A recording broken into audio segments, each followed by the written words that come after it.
Good evening. We are back with another Survivor's Corner. This month, we are going to be delving a little bit into some of the backstories of survivors of sexual assault. I also have a special guest this month. It is none other than, my personal favorite person in this whole entire world. But it is my husband. He is going to be on here as our expert. And so this was his quote, and I wanted to read it to you guys. One thing I enjoy about the work I do is being able to talk with students and community members about the role they play and can play in preventing power based personal violence. I believe that equipping our communities with the tools to help stop and prevent harm will go a long way in creating a culture where people take care of people. So he is our professional, our expert on today. So I'm actually going to, and I see him on the backstage shaking his head like he's not, but I'm going to bring him on the stage, and that way he can kind of explain what it is he does and his job, and then I will introduce you guys to our guest for the month. Welcome, Julius Payne. Good evening. So, can you explain a little bit about what it is that you do on your job and why it's so very, very important, especially because you actually work at a college campus?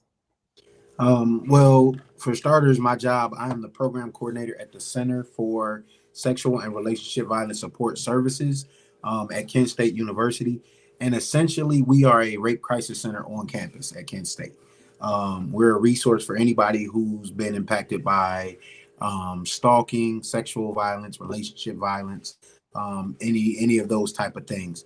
My job is to facilitate conversations throughout campus surrounding Green Dot, which is bystander intervention, um, masculinity, consent, healthy relationships, all those different things.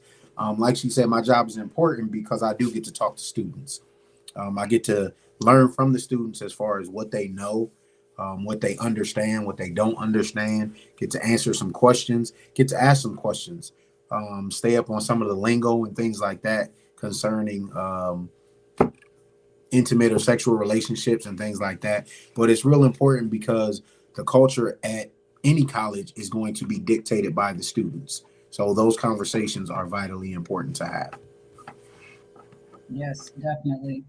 So the first guest I'm actually going to introduce is, listen, she been my homie for life. Like we was back in middle school together having fun, and we also collab and join together on another platform where we really sit and we talk about the conversations no one wants to talk about concerning mental health, concerning domestic violence, concerning sexual violence. We have that conversation and we discuss it. We actually just have a candid conversation. It's like if y'all could sit and hear our conversations when the camera is not on, this is how we conversate when the camera is on. And so it's very enlightening, but we're actually giving out real-time information and get good tools to be able to handle some of the situations that we talk about. So I am going to bring Shirley Wells to the stage. She'll introduce herself and talk about a little bit about what she does as well. Hola. Hey, Shirley. Right. So, it's funny when you said middle school. I was like, dang, you right. It Mhm. was middle school. Like, I think me and another one of our friends talked about it gets funny once you start talking about, I knew somebody for 10 years. I've known them. I was like, huh, that's Got cute. yours. But I'll take every year the Lord gives me.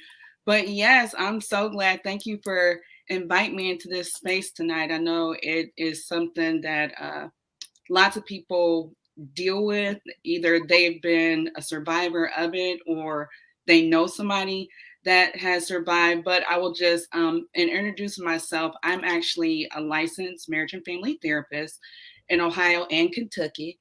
Um, I enjoy working with individuals and couples, doing a lot of education around people getting out of their own way to accomplish goals based on things that maybe have held them back in their past. My counseling company is called Envision You Counseling and Consulting Services. And so I love every bit of it. I'm one of those people that when I was like in the 5th or 6th grade, I knew that I wanted to help other people. And as we talk tonight, I think that'll kind of pour into the story, because I also feel that a lot of my desire to help people was some of the attacks that I faced growing up and into college and as a young adult, as a way to kind of discourage that pathway. But I am hyped to be here tonight. Hey, Julius Payne, good to see you too, sir. Good evening. So our next guest, it's been a long time. I've always shared my background of how I grew up. But something that we rarely talk about is sexual assault that happens to children within the family. You guys know I always hashtag it happens at church too, because a lot of times we do not have the conversation about what happens at church and how church leadership handles what happened at church, specifically concerning domestic violence and sexual assault. So I'm very excited to have my actual blood brother as a guest on tonight's Survivor Corner. And so I'm going to bring him up to the stage so he can introduce himself. And then after introductions, we are going to delve into each story. I will share a bit of my story about why sexual assault and this word is just as important for me as it is for domestic violence. So without further ado, my brother, Romain Davis. Thank you. Thank you for having me. I'm honored to be here. Shirley, Julius. I'm Tia's sister. Live currently in California, where it is my wife and I pastor a ministry. And so I think the subject tonight is a very touchy one, but one that definitely needs to be dealt with, not only from the secular point, but from the church point. And so one of the things that we have is as a mission is being able to impact the lives of every man, woman, boy, and girl that we come into contact with, because we understand that when we look at it from a church perspective, it's not just religious or spiritual, but God is interested in the whole man being healed. And so that cannot take place if we sweep under the rug and cover up things that have happened to people. We don't deal with it. And so thank you again for having me. And Definitely, so I'm honored to be here. Definitely. So we are going to jump right in. I'm going to first ask Shirley to kind of give us a little background on your story, and then you can kind of lead into anything else that you want to share, but just like a little bit of, your story and why you were invited tonight. So, in terms of my story, and I think it's something that people should be aware of, although there's a situation where a rape occurs, there was a pathway and pattern of abuse that occurred in my life from being a small child. And I think for a lot of people, that's a very common thing in terms of having that family member or that neighborhood kid who maybe touches or engages you in a way that a child ought not be engaged. So I'll start with that to just say it didn't just start here. It was a pathway that kind of occurred. But for me, this was something that actually happened. An interesting, Julius, being at Kent State, happened when I was in college. And this would have actually been my very first year of college, which I think for a lot of people is a common kind of occurrence because you are out on your own for the first time. You kind of get to set your own rules. You're exploring relationships in different ways. And for me, growing up, I was one of those kids. My parents were like, you don't need to date anybody. You find just with you and your books, your books and Jesus. And it wasn't because they didn't want me in relationships. So by the time I got to college, I wasn't like a wild party girl. Like, and you knew me at that point in time, but I was just like, I'm meeting people. I'm just exploring kind of what's out there. And so Right. the young man that actually assaulted me was somebody that I had known in high school, who probably during high school years kind of would take a shot to see if like there was interest there. And we were at different schools, and you know how in high school, if you were at one high school and somebody is at another, it usually just don't work out all that well. And so it just so happened that during this time frame, this was somebody that I had met. We were kind of like befriending each other, and there had been some, I guess, how do you say it? There was some hinting at like, hey, well, we should kind of get together. And for me, I'm like, nah, I'm good. Because at that point in time, I was like, I'm a virgin. I'm not trying to get engaged in anything. I'm like maintaining myself, even though I'm kind of out here in these college streets. And for me, it was like we had just come back from, I believe, and for me, it's like I can see it like really clear. It would have been like winter of 1998, coming back from a basketball game. And I think me and this guy had not had contact for a while because I had put a stop to him, like, yeah, I'm like, this is too deep. I'm good. I need to just focus on me. And he reached out to me with this long, like really kind of like pitiful, like, I'm sorry, you're a great person. Can we just talk? And da da da. And that was what he utilized to draw me in and attack me. And I can still remember like through that whole time, and people get in this mindset of thinking like, well, if somebody lay a hand on me, like I'm gonna throw down, I'm gonna fight. You better fight, girl. You better this, you better that. But like I said, alluding back to my background as a 4-year-old, Right. being touched and engaged in ways that later on I was like, it makes sense that that was a challenge for me growing up because of things that I had been introduced to. For me, I didn't experience well, I'm about to box with you. I experienced the deer in headlights kind Right. of thing, where I'm like, I'm detached, I'm not even here. And then I think at some point in time, something eventually hit me where I said some stuff and everything ended. And I think I remember that night, a couple of friends saw me not knowing what had occurred, but they knew they're like, something's wrong. But I can remember being so enraged that I was like, I'm about to call somebody. They about to handle him. We about to, but I just went silent. Mm. I literally went silent. And what was interesting weeks after that, I remember my roommate at the time. I woke up one Saturday morning and just boo hooing. And in my spirit, I was like, you got some stuff that you need to deal with. Not just from that, but it opened up the fact that I had never really dealt with any of the other abuse that I'd encountered as a kid. And I think at that point in time, I really started going hardcore in terms of exploring healing and Mm. forgiveness. The one thing that I didn't do, and people ask sometimes, they're like, well, you didn't call the police and you didn't this and you didn't that. A part of me was still so, I guess, shook and denial where I was trying to figure out, well, did I wear the wrong thing up there? Should I maybe did this instead of that? Should we have met here instead of there? Like whatever it was. But through that, I think that just having an opportunity to talk and like verbalize to just a few people what was going on really helped me. But I will say this in terms of my own family, like my mom and my dad, my siblings, none of them knew that this was even part of my story until I was like maybe 31. Yeah. Because there was a whole nother level of healing that I engaged with after like going through a divorce and moving around to different cities and everything of that nature. And so for me, when I meet people now who share their story in terms of experiencing that, I'm like, I'm super empathetic because Right.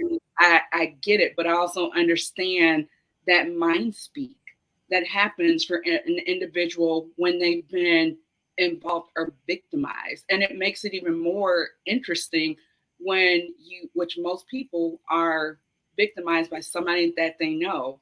And that person is usually part of a circle of other people they're Mm. connected with. So being able to try and navigate and work with that circle. And for me, I was like the people pleaser. I'm like, I want everybody to be at peace, which is why I didn't call anybody to come Right. kill this guy because I knew that I knew people that could Mhm. make this go away real easy for me. But thank God that I didn't go that direction. But I think I'm grateful from the standpoint that it God utilizing that, not that God like made me get raped or anything like that, but gave me enough Holy Spirit wisdom to be able to utilize that, not just to learn more about myself, but to really, fall into support and advocacy for Right. others.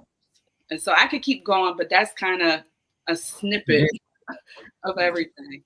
Yeah. Now, Julius, can you speak to some of what Shirley talked about from the college student standpoint? Because in a sense, that's what you do at Kent State is, you're the program coordinator of the Rape Crisis Center.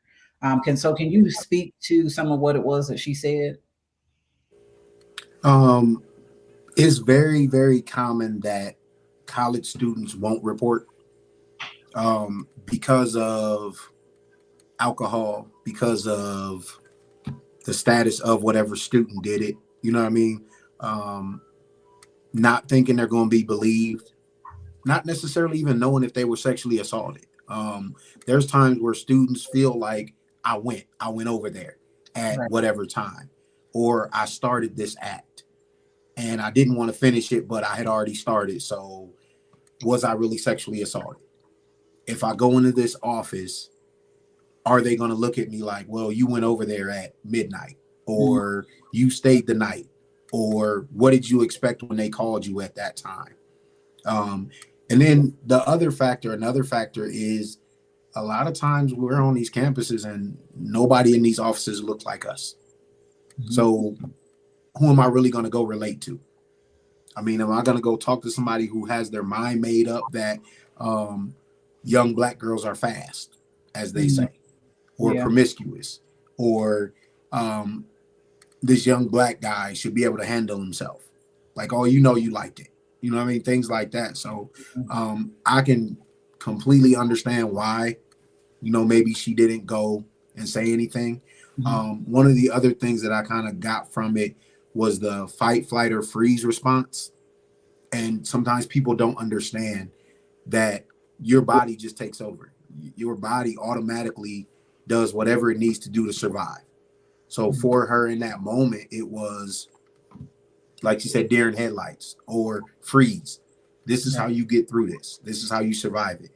Then at some point, like she said, something flipped where she was able to say something and it stopped it. But a lot of times you'll hear a story and somebody will say, well, you should have done this or should have done that. It's Mhm. like, I did what I could do. And sometimes what I can do is literally nothing, where I'm so fearful that my body biologically is just like, lay there, disassociate, disconnect, and it'll be over soon. Mhm. Mhm. Yeah. Sometimes I think, especially when we're dealing with situations like that and we do freeze, um, it sexual assault has such a shameful stigma to it in general. So having to report that no, I didn't fight, no, I don't got scratches on me, no, there's no bodily injury because I literally froze. I took myself away from what's going on. And so then as the person who was victimized by that, now I'm dealing with the mind game and the mind, questions of was I really? I mean, I should have did this or I should have did that, or maybe this really didn't happen to me. And it does not help that society has put such a negative connotation to it. And sometimes I think when it comes to sexual assault, people like to dumb it down, if you will, to an intimate act, because then that makes you think, in that intimate act, we were both, parties to this act. And so people tend to shy away from that because it makes them uncomfortable. So what Julius would you say to a college student who dealt with something like Shirley had to deal with? Like, what advice would you give them with the way things have moved in 2022 versus back when this happened to Shirley? There was no rape crisis center Mhm. on the campus. That came years later. So, what would your advice be? Because although there are small strides, some strides has been made when we're talking about college sexual abuse. Mhm.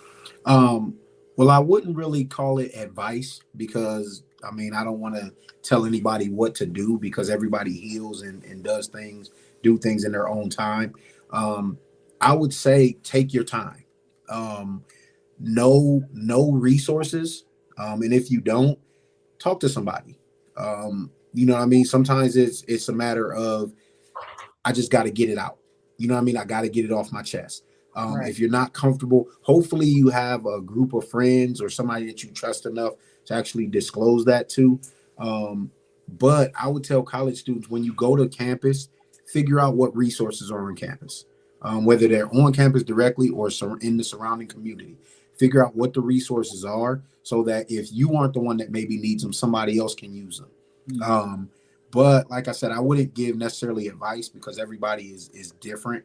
But I would also say know the process. So for a rape kit, like 72 hours, you know what I mean? Things like that. Like educate yourself so that you know, yes, I have time to grieve in the process, but I don't have as much time as I may think if I Mhm. want to pursue this as far as like um, getting a rape kit and things like that. So know your resources, know the community, and if possible, have someone that you feel comfortable enough with disclosing to.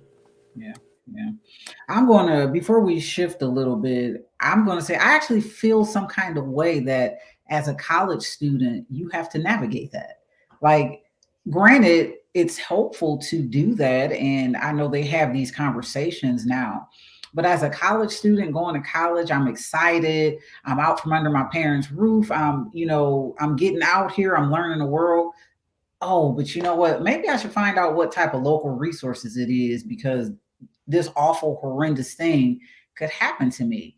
And that just kind of made me feel some kind of way because it's like, why should the person who could potentially be victimized by that? This is what we're teaching to the potential victims, and then it's like, can we go back? What about the people who, are victimizing? Like, what are Mhm. they learning? And so it's like that balance for me is like, it made me feel some kind of way. I could say, and just thinking about what Julius was saying with it, and maybe universities, maybe the Supreme will write a program that university orientations can implement something regarding this. Right. I don't know, but it's that thought of we none of us are ever certain of when we'll be hurt or harmed by a thing, but we all have a responsibility for our healing.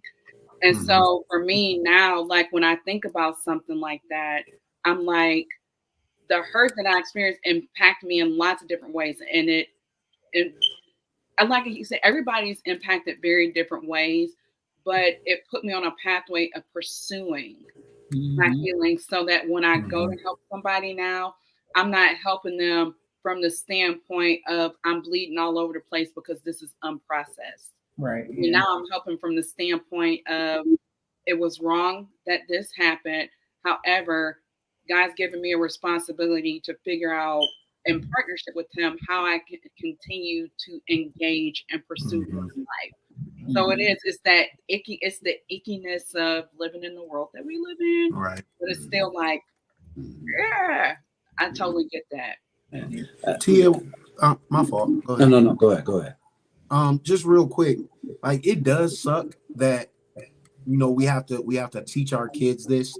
Um, but I've worked at a couple of different universities, and literally the one university I worked at, our office was literally right in a center where there was heavy traffic with students, tours walking by and everything, and they literally would not, for the life of them, say anything about our center being right there, that resource being right there. So I do agree. I think a lot of it is on some of these universities and these organizations to actually put that information out there.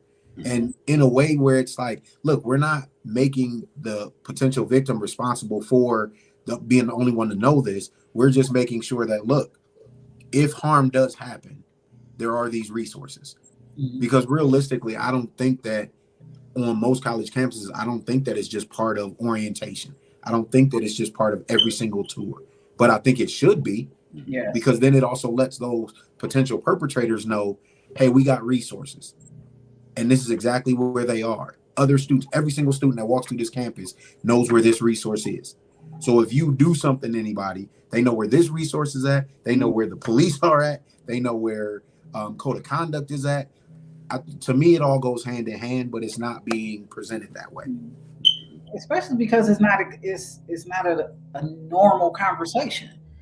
So because it's not a normal conversation, people shy away from the normal conversations, I guess. So If I might add, it's funny that you say that it's not a normal conversation, and I think we have to delve deeper into why. Why isn't it a normal conversation? A lot of times when sexual assault or sexual abuse takes place, the individual who is victimized prefers not to say anything because they are reacting or disheartened by how their body reacted to the abuse.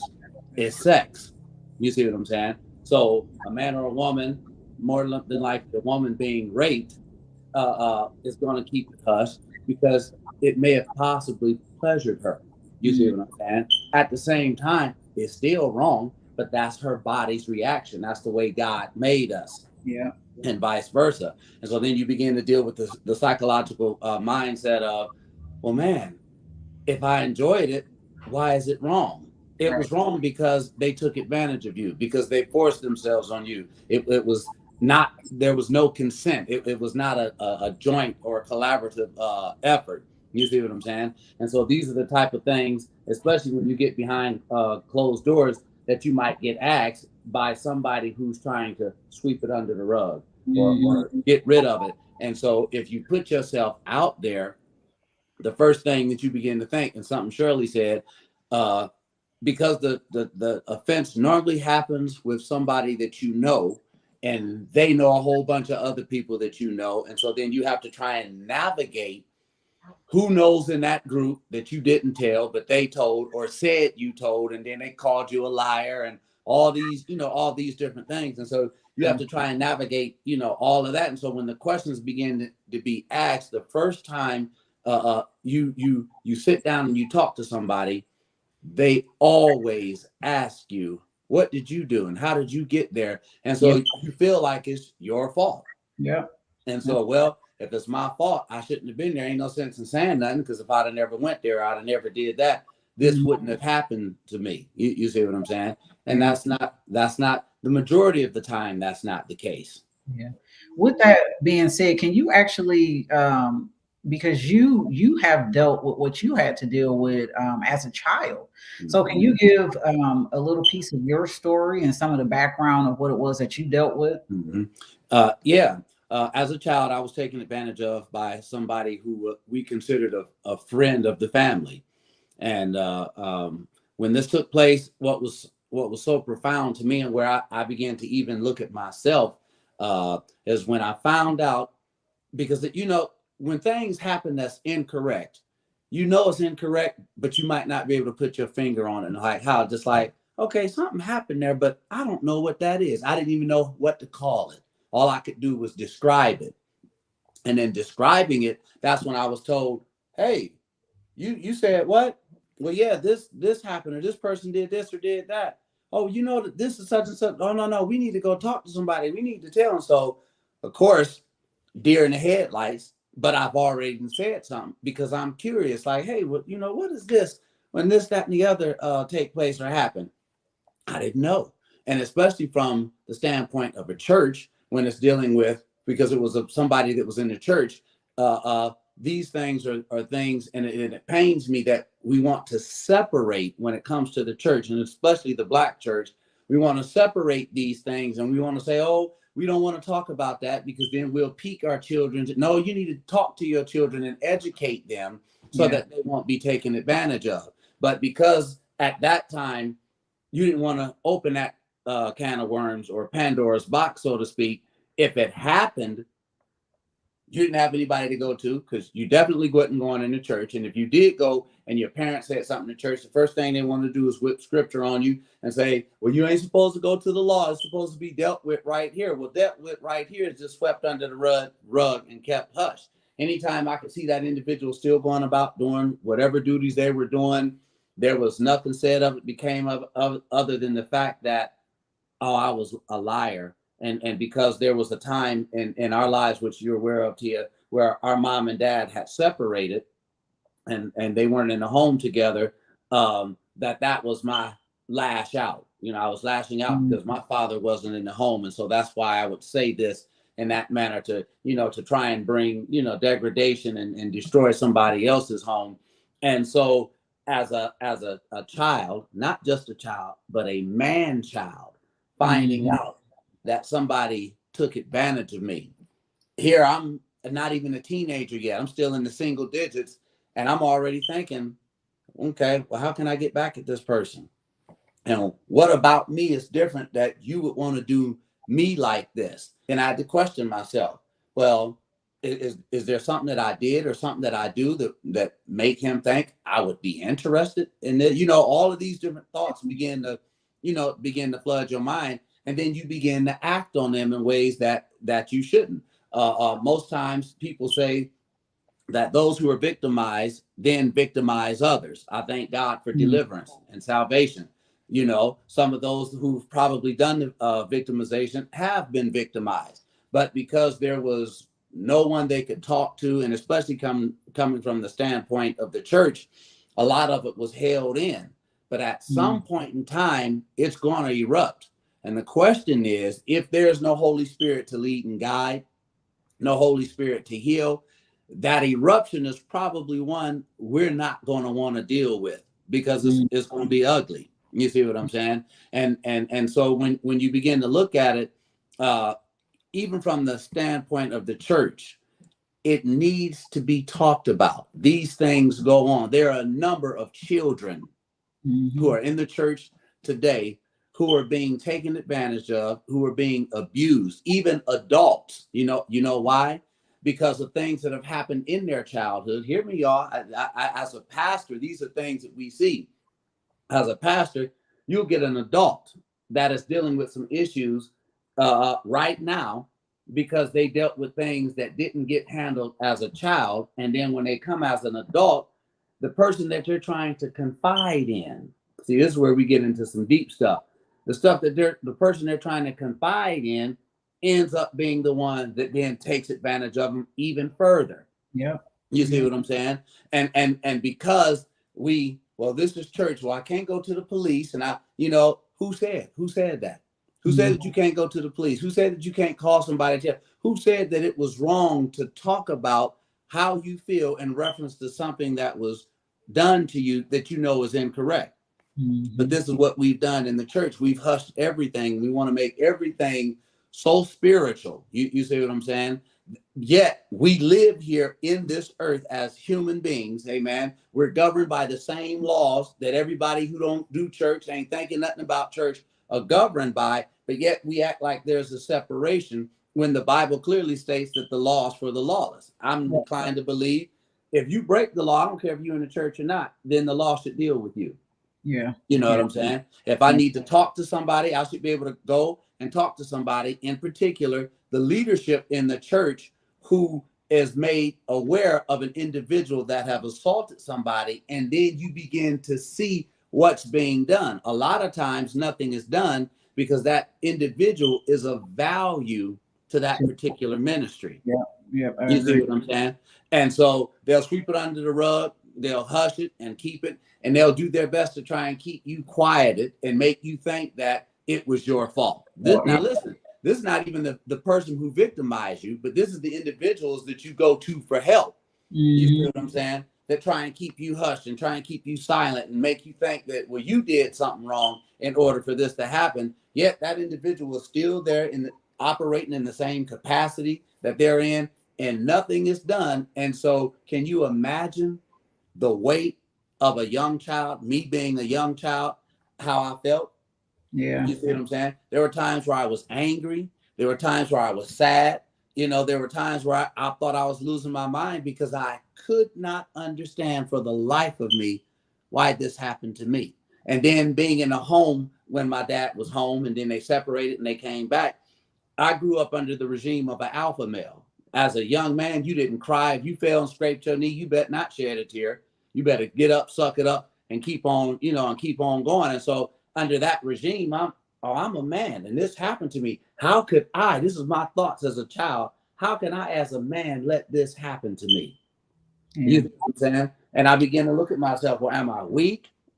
Consequently, it began to spill over into my life in adulthood. I Yeah, I was gonna ask you know, you, like went you to, on that. yeah, went to university and lost my mind. I lost my mind. But and what I tell people, especially in ministry, is this: the reason why I lost it when I got to the university and I just, hey, whatever it is because I was trying to find myself and come out of what I felt like somebody seen me as.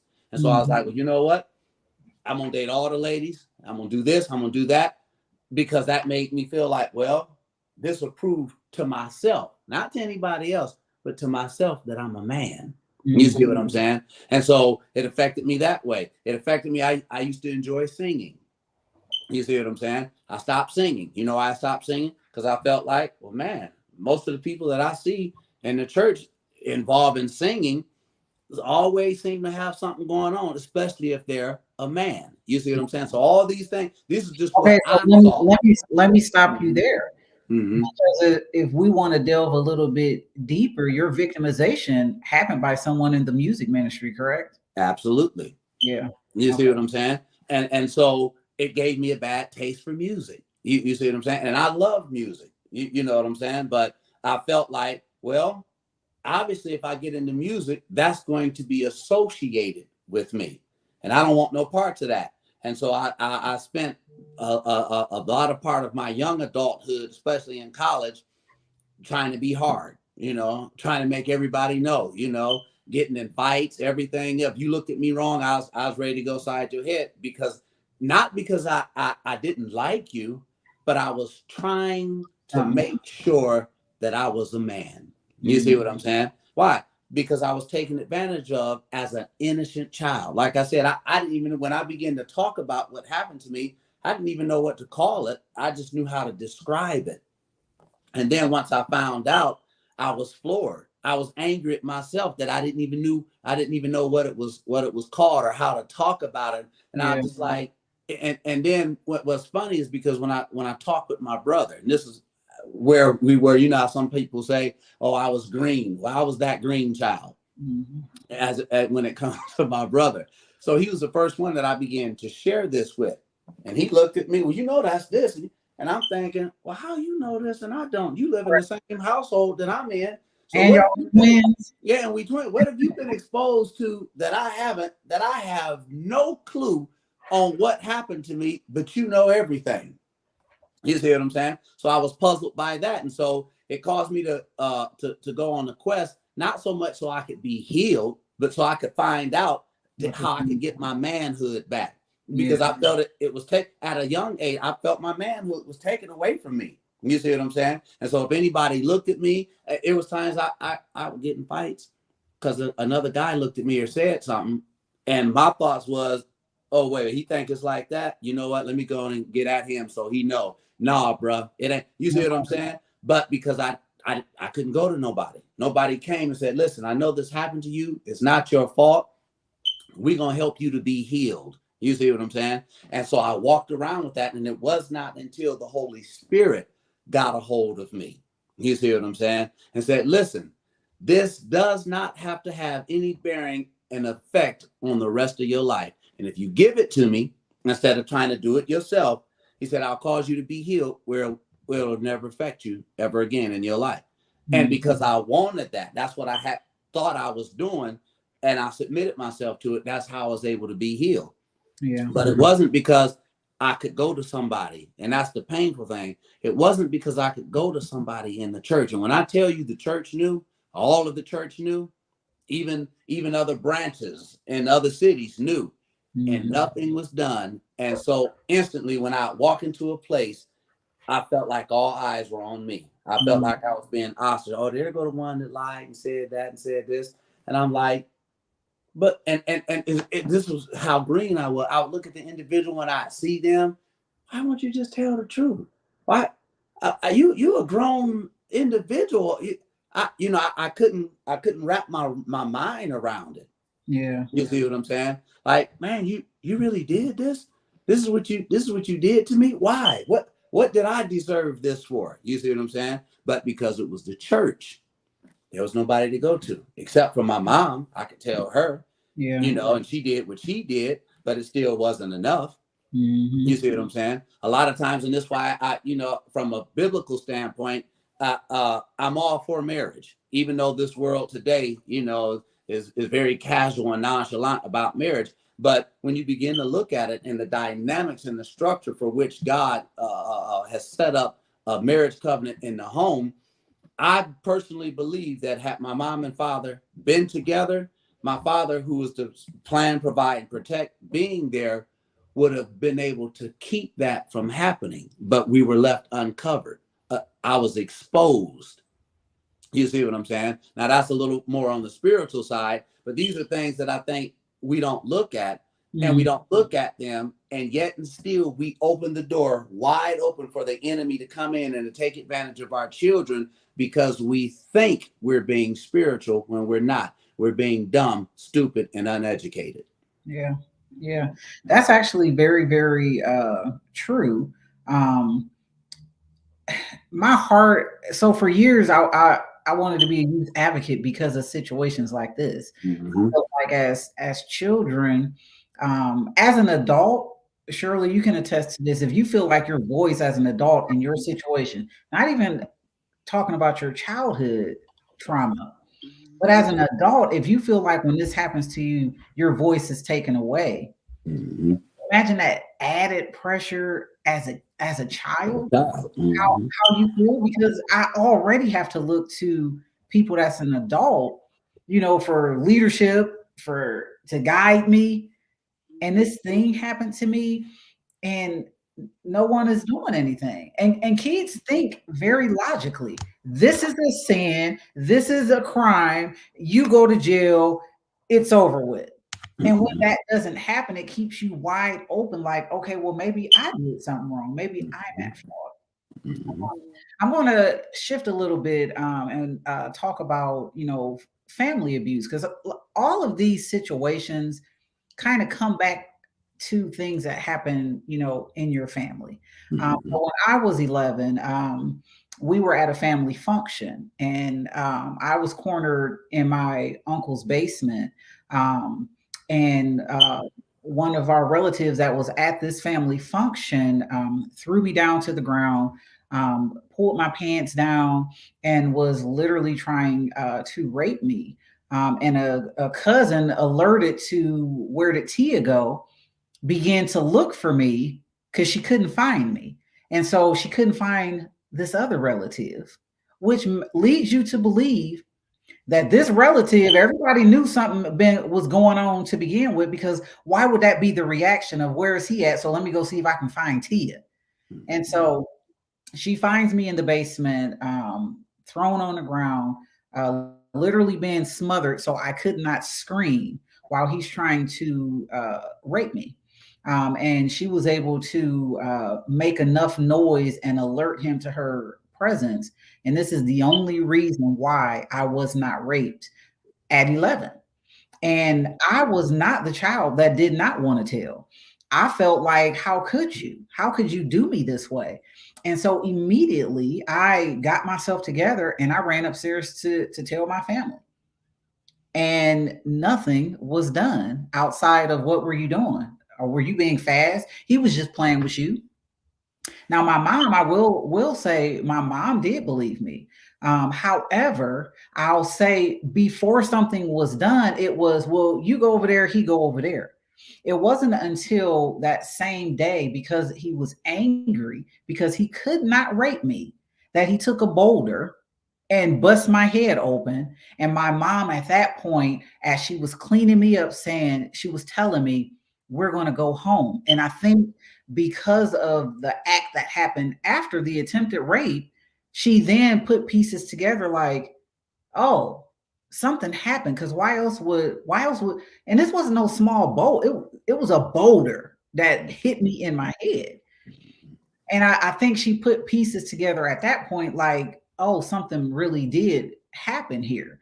But even at that, when you would think that there's evidence we have a witness that this thing did occur, and still it was swept under the rug by family members who did not want to address that at 11, someone older than me attempted to rape me at a family function.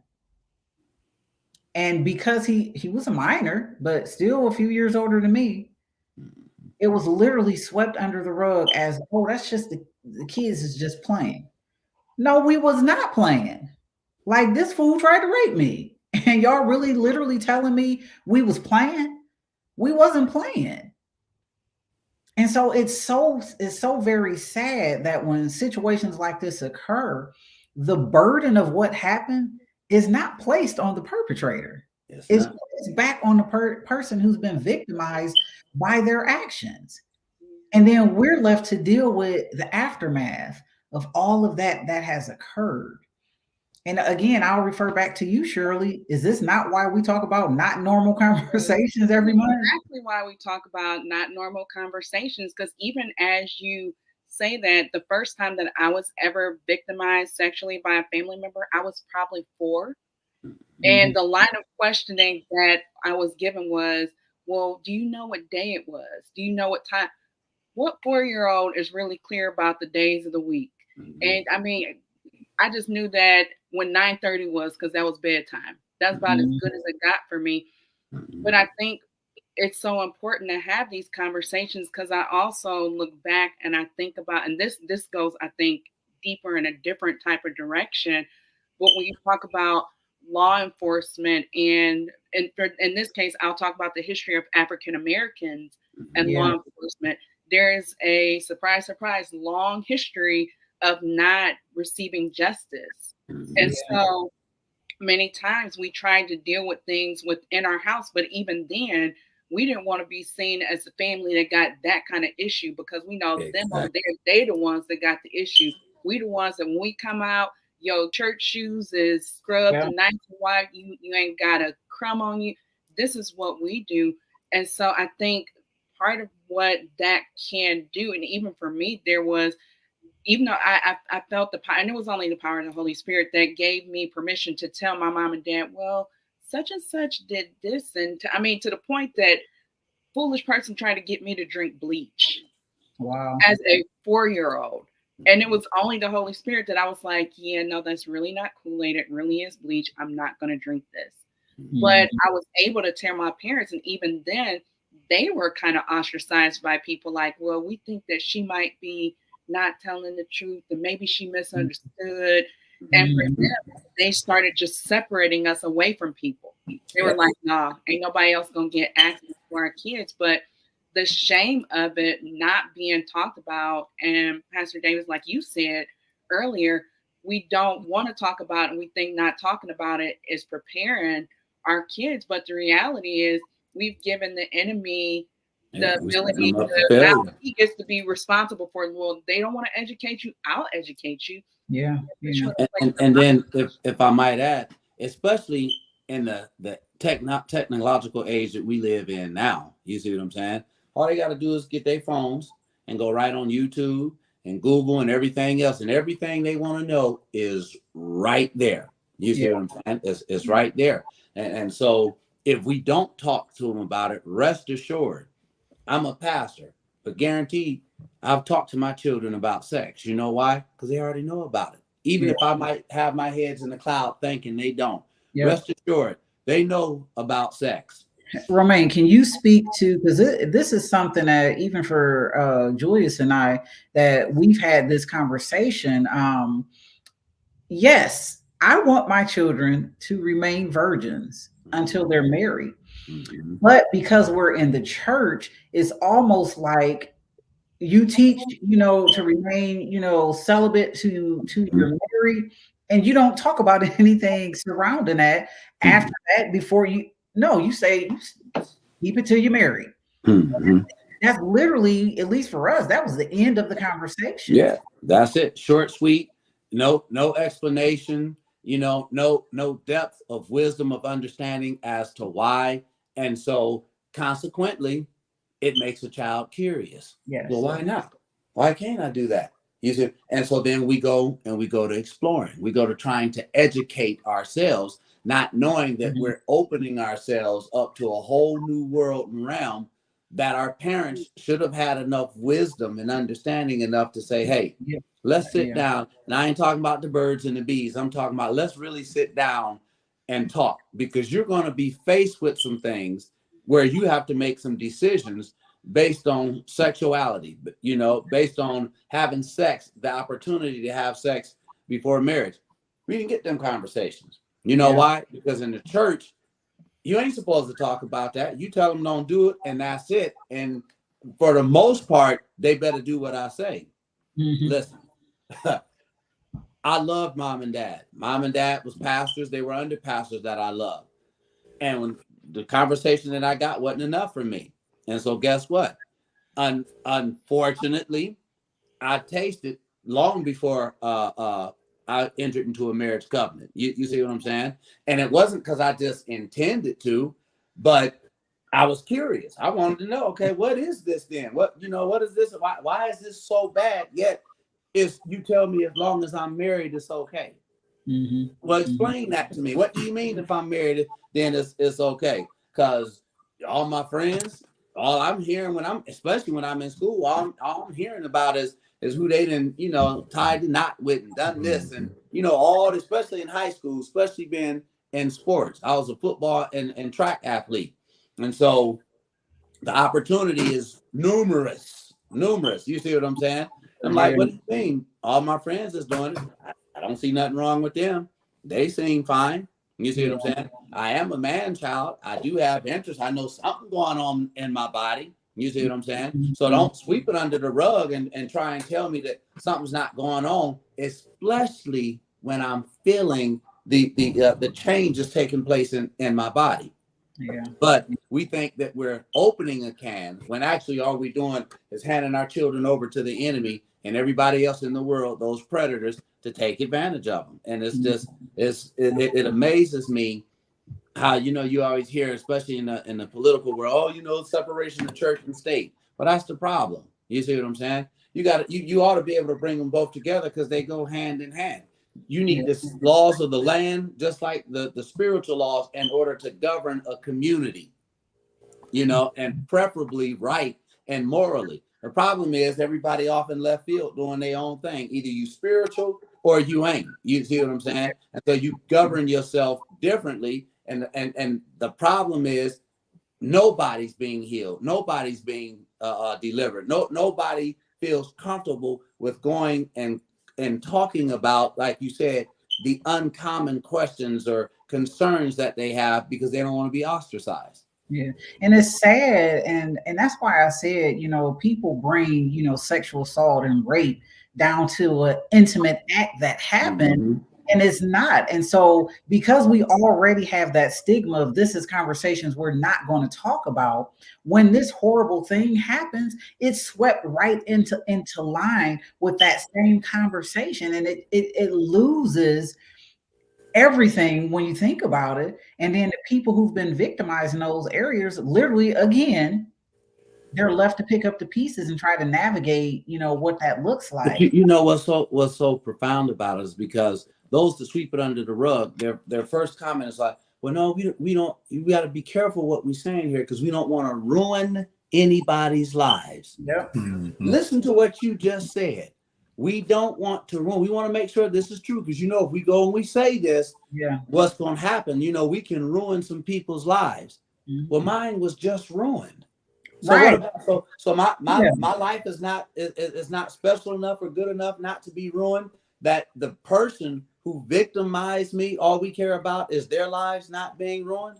You see what I'm saying? And it's sad because it's like that in every genre when it comes to sexual assault and sexual abuse. And I don't care if you black, white, red, yellow, green, whatever. It's all like that because we have an uncanny ability for self-preservation. Yeah.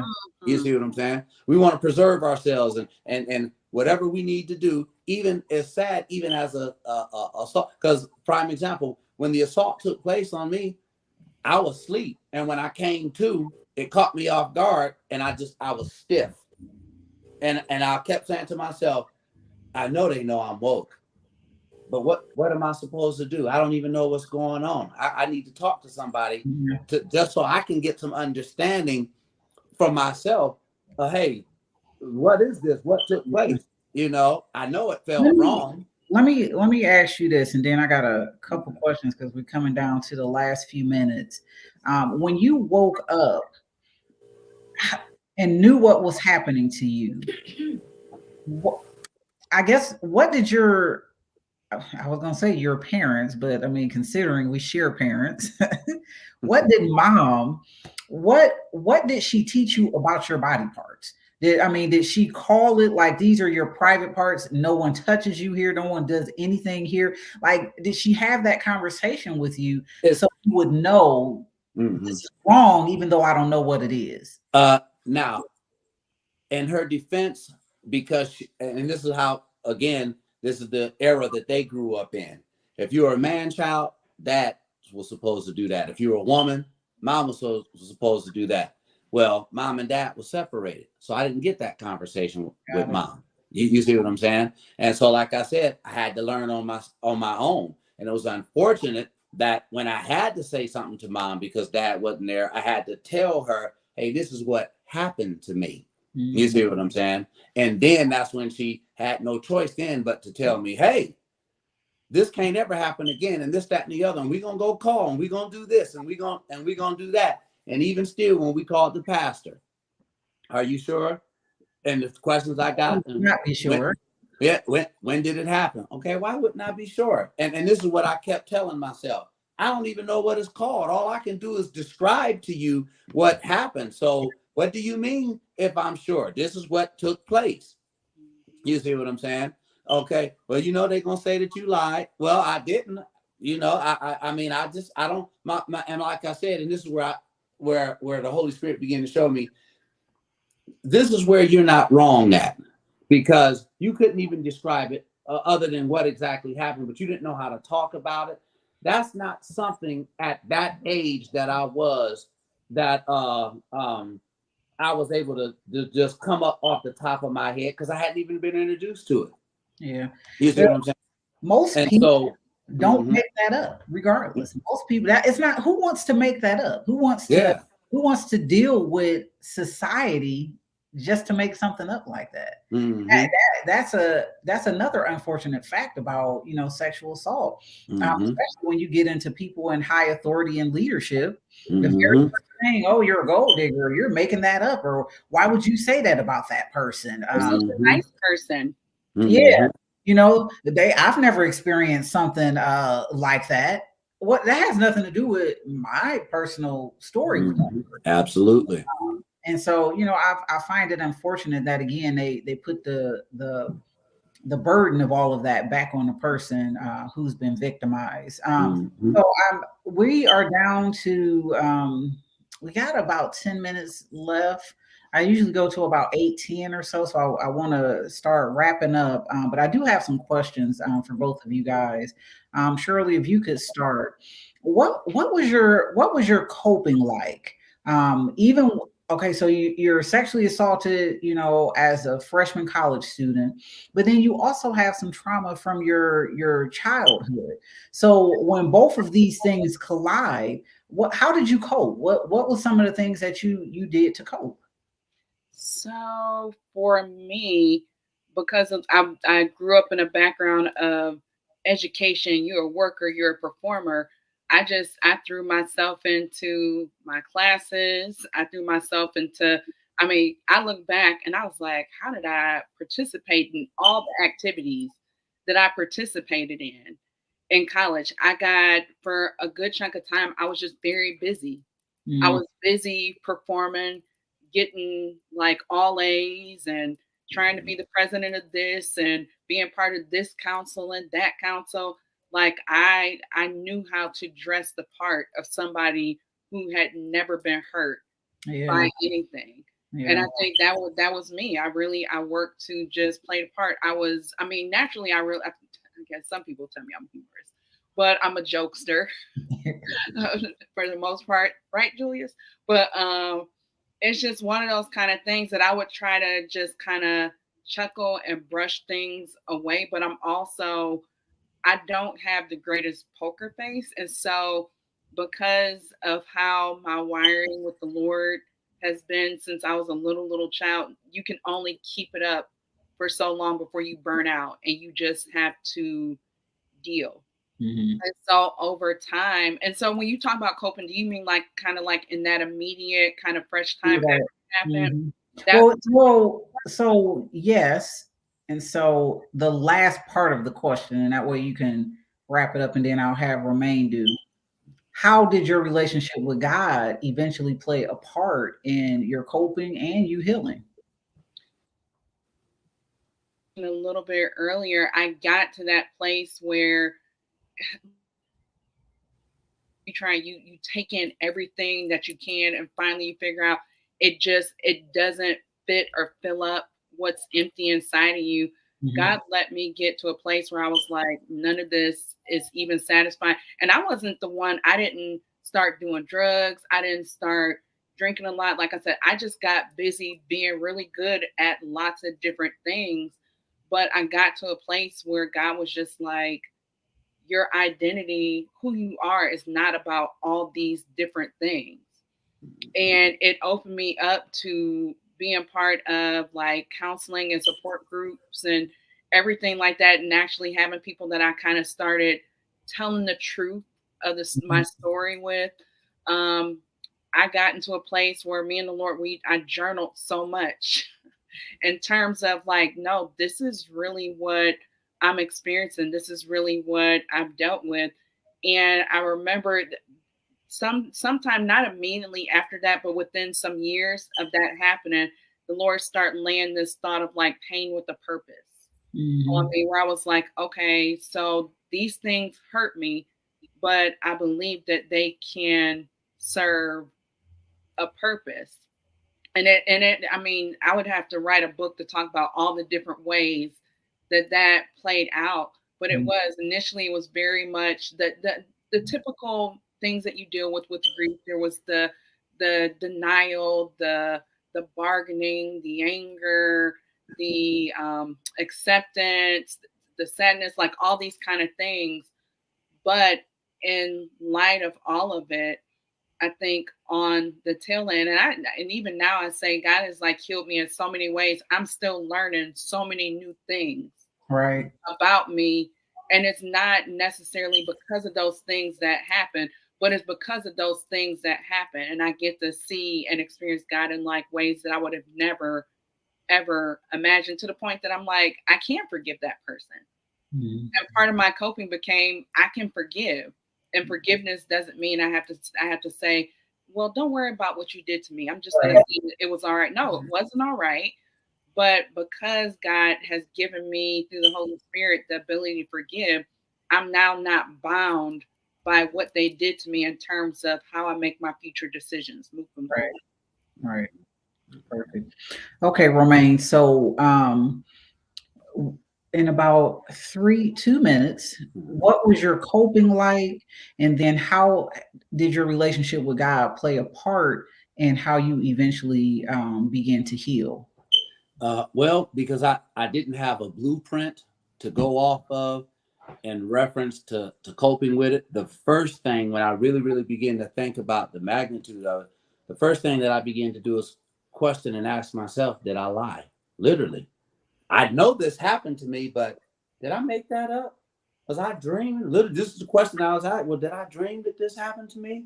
And I'm putting this man and his family out. And then when I realized it happened, then I began to hate him, and I began to hate his family, especially because his family. Hey, we were close. I thought we was family, and if I tell you something, I'm not lying. But it didn't click to me that no, at the end of the day, that's your family, that's mine. You see what I'm saying? But the way we interacted and the way we grew up, it wasn't like that. We spent a lot of close time with them. And so, like I said, the older I got, I found myself trying to do things that I just knew anybody see me doing this gonna know I'm a man. Anything that I felt like would cause somebody to look at me and question my manhood, I separated myself from. Mm-hmm. You see what I'm saying? That's why I immersed myself in football and became good at it. That's how I got a scholarship. You know what I'm saying? I mean, all these things, a lot of times that we do as a means to cope with leaving things where they are so that it doesn't affect us. The problem with that is if it's not a correct coping mechanism, all we do is cover that up and then we abuse something else somewhere else. Right. And when I began to recognize that I became abusive because I was trying to run from the abuse that I experienced, that's when God spoke to me and said, if you give it to me, this no longer has to affect your life. And I was so tired, literally so tired of trying to find myself and get out. No, and nobody told me. People didn't even know me. But because I knew it happened to me, I felt like they knew, and I felt like they were looking at me in that manner. And it gets tiring. Mm-hmm. It wears you out. I had no peace. And so the only thing and solace that I found was, yep, I got to give it to you, God. I got to, because if not, this thing will destroy me. Mm-hmm. You see what I'm saying? And then quite possibly, I'll be destroyed somebody else's life in the process of trying to be who you called me to be. But because that happened to me, questioning, because it makes you do a whole lot of questioning. You see what I'm saying? Yeah. And so when I gave it to God, that's when I found peace. And then he helped me to be able to help others. And so I'll end with this. That's one of the things God has given my wife and I a very, very, very strong metron in dealing with abuse, and especially as it relates to sexuality. You see what I'm saying? Where people can really be healed and delivered. Because a lot of times when these things happen, people think, hey, this is part of my lifestyle. This happened to me, and that's it. And they don't even believe that they can be healed from it. But you definitely can. And so, yeah. So I'll wrap up real quick. I did not have healthy coping mechanisms. I was very destructive, to include abusing alcohol and pornography. And that was just the way I found to cope. That kept me sane, if it makes sense. Mm-hmm. All of the things, all of the traumas that I had stuffed.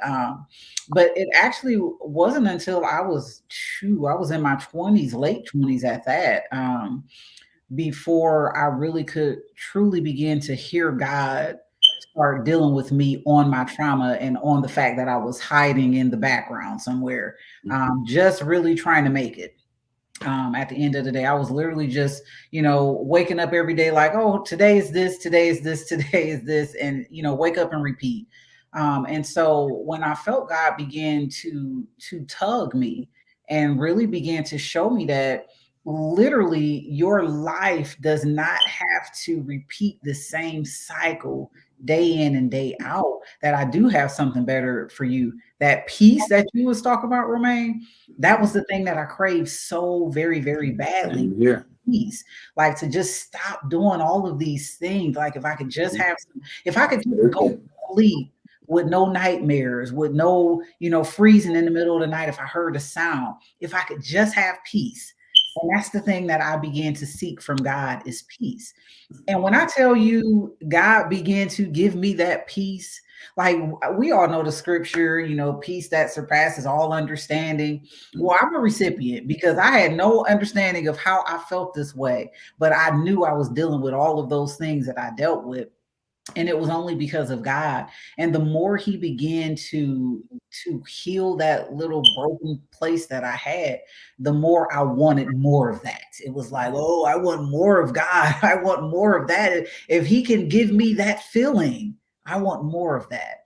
And so I began to pursue God for everything that I had within me, because I needed that peace that only he could give from all of those traumatic things that happened, from all of the ways that I was coping. Only God could give me that peace. And so that was worth it for me to pursue healing, because I wanted that feeling every single day. And, Shirley, you said, how our pain has purpose, and you were very, very correct, because here we are, all three of us, walking in a purpose of helping people based off of the trauma that we experienced growing up, and even after that, those are things that, you would not necessarily think that, oh, we're going to be around helping people based off of the shameful trauma that happened to us.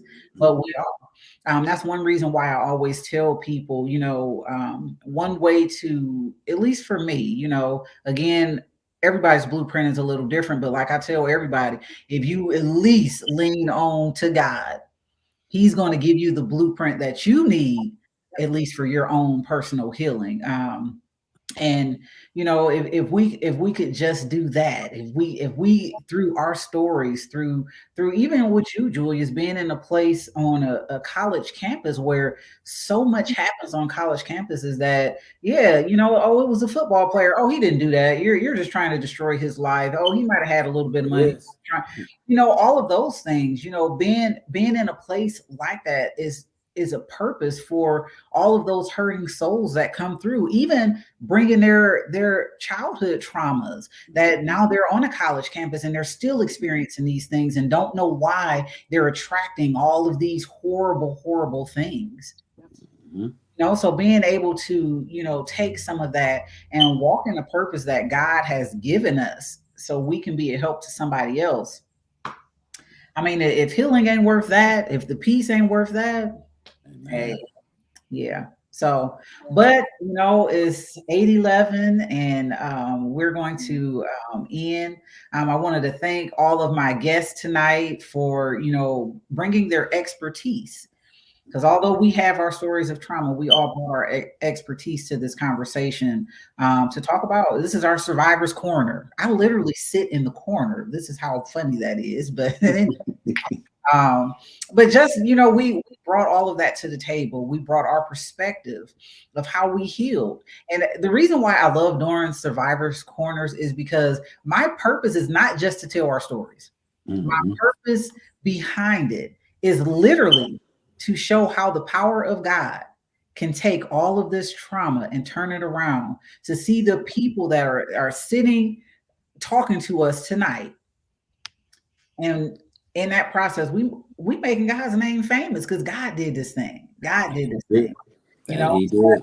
At the end of the day, we want to show that God, has gotten all the glory out of our trauma, out of everything that we've been through. That God has gotten all the glory because He has healed us, He has delivered us, He has turned our pain into purpose, and we're thriving because of God. We're literally thriving because of God. So we'll be back next month, last Friday of the month at 7 p.m. for another Survivor's Corner.